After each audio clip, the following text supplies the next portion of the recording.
Ikuti uji coba sistem UTBK.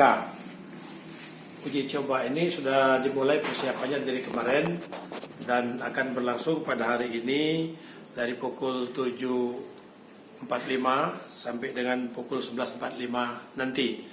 Pada uji coba ini akan kita lihat secara nasional sarana yang disediakan untuk menghadapi ujian itu seperti apa.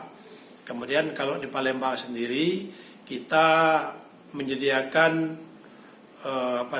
server sebanyak 65 server, tetapi yang bakal digunakan sekitar 54 server, artinya 11 yang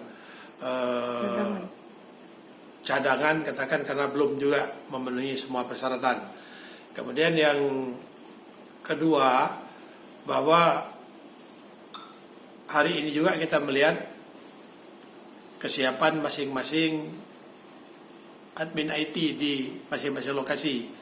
Diharapkan dengan adanya uji coba ini, apabila ada gangguan di dalam mendownload soal, membuka segel soal, maka dari sini dapat mengingatkan untuk segera melakukan download, kemudian juga membuka segel dan seterusnya. Nah, diharapkan ini semua dapat berlangsung dengan baik.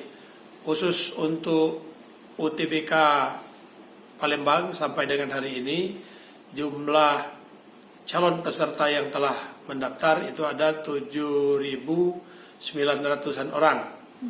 Dan ujiannya nanti untuk Palembang ini di 14 lokasi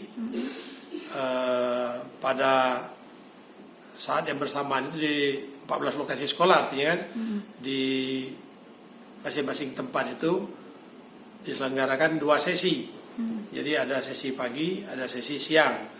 Dengan demikian total kapasitas untuk UTBK ini diharapkan dapat menampung semua calon peserta yang akan mendaftar sebanyak 44 ribuan seat.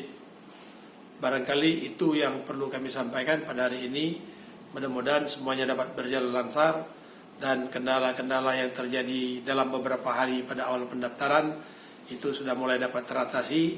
Hanya pemeriksaan persyaratan seperti pembayaran yang belum terrecord atau masih calon peserta yang akan membayar belum terkoneksi secara baik. Nah, itu yang masih juga terus kita ikuti. Seperti apa perbaikannya dari pusat. Kendala lainnya ada, Pak? Kalau kendala lainnya sampai saat ini belum terlihat. Hanya saja yang perlu kita wanti-wanti nanti pasokan daya listrik. Oleh karena itu tidak semua sekolah kan yang menyediakan yang punya emergency unit. Kita akan juga minta tolong kepada PLN Palembang agar pada hari itu pasokan listrik di Kota Palembang tidak terkendala karena adanya umpamanya rencana perbaikan dan pemeliharaan. Jadi kita bersurat kepada PLN agar menggeser jadwal pemeliharaan dan perbaikan umpamanya pada hari di mana ujian itu akan berlangsung. Itu kan ada 10 hari kan? Ya, jadi ada 10 hari itu diharapkan diganti hari yang lain, kecuali memang gangguan yang sifatnya tidak dikehendaki dan mendadak seperti itu. Di Unsri di mana, Pak, ujian UTBK-nya? Di Unsri ada di FK, itu ada 200 terminal yang disediakan dengan komposisi 180 yang running, 20 yang standby. Diharapkan 20 ini 10%-nya, artinya kan apabila dari 180 tadi salah satu terminal dapat gangguan, maka dapat menggunakan cadangan yang ada 20 tadi. Seperti itu.